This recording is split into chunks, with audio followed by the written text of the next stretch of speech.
England was experiencing a particularly hot summer. Weeks had passed with little rain, lakes and rivers were at their lowest points, and many farmers were struggling to grow their crops. At Brampton, life had taken a very different turn since the death of the Viscount. 12 months had passed since the events of that fateful night, and Euphigenia had been restless in her drive to open a school for medicine in the castle's crumbling walls. Many of the unused rooms were filled with desks and chairs, which she hoped to be used by many eager pupils. She sent endless letters to scholars and professors across the country, trying to get them to teach at the school. Many of these had failed to garner responses, but a few local professors had agreed to give some of their time to teach.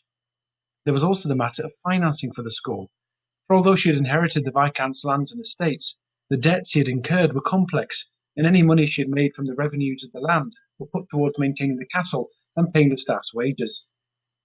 As if the daily struggle of the school wasn't enough, Euphigenia had had to deal with an altogether different task. Unbeknown to her before her late husband's death, Euphigenia was pregnant. She was now the proud mother to a 3-month-old baby boy, Henry. The arrival of the little boy had brought her great joy, but rumours had spread that the child was not the rightful heir to the Brampton estate, and it would not be long soon before Euphigenia was having to face an even greater challenge.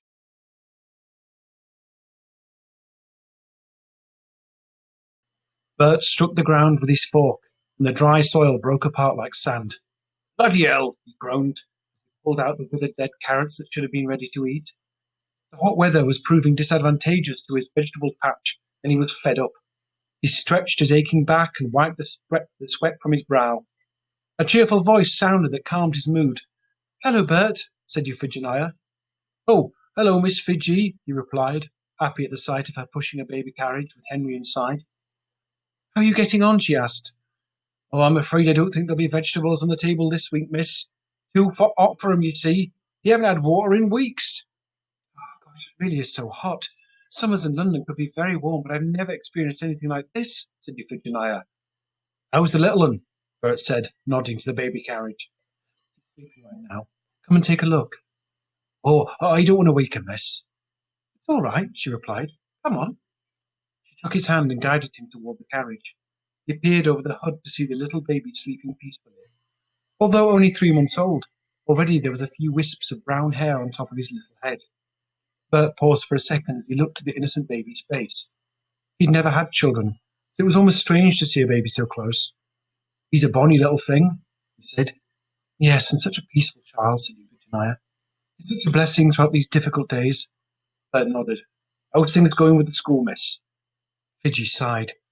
"Well, we're making some progress, but unfortunately not as much as I would like.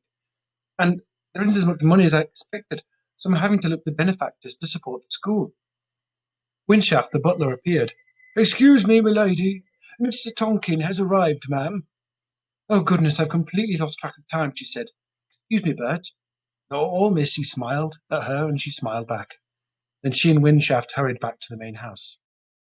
Thomas Tonkin stood at the foot of the staircase, casting his eyes over the paintings of the Viscounts. He was an average-sized man, with round shoulders and a slightly podgy belly, the result of too much meat and a fondness for fine wines. Euphigenia hastened into the entrance hall and gave little Henry to the maid. "Mr. Tonkin, pleased to meet you," she said. "My apologies for keeping you waiting." "Not at all, your ladyship," he said in a squeaky voice. "I was just admiring the previous Viscounts. Your late husband, Gerard, was a very handsome man indeed," he said. Fidgey looked uncomfortably at the painting of Gerard. Suddenly it was in her head again, the sight of him falling to his death. She shook her head so as to expel the image. "Shall we go to the drawing-room?" As they retired to the drawing-room, they were served cold lemonade. "How was your journey from Cornwall?" Fidgey inquired. "It was bumpy." "Well, it was very good of you to come." "Not at all, my lady. When I read your letter, I was intrigued as to how I could help. I come from a farming family, and when we discovered the tin deposits underneath our land, I was very quick to begin mining it.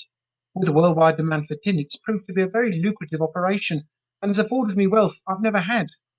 My father was a simple, God-fearing man who taught me that charity is a Christian duty, and one I intend to uphold." Euphigenia smiled. "When you wrote to me asking for sponsorship for the school, I saw not just an opportunity to enact that charitable duty, but also to nurture the scientists of the future."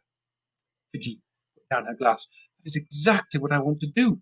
My father was a doctor, and his influence rubbed off on me, and that's what I'd like to be as well. Thomas paused as he looked at her. But for now you're a new mother. Yes, she replied. Well, it must be hard, no? What? She replied. Raising a child with no father. Euphigenia pursed her lips. Oh, forgive me, your ladyship. I'm speaking out of turn, he said. Not at all, she said. Thomas stood up too. As a sign of my commitment to this school, would your ladyship be so kind as to have dinner with me at my home? Euphigenia said, I would be delighted to accept your invitation to dinner, Mr. Tonkin. I'm very pleased, he said, as he bent down to kiss her hand and left for Cornwall.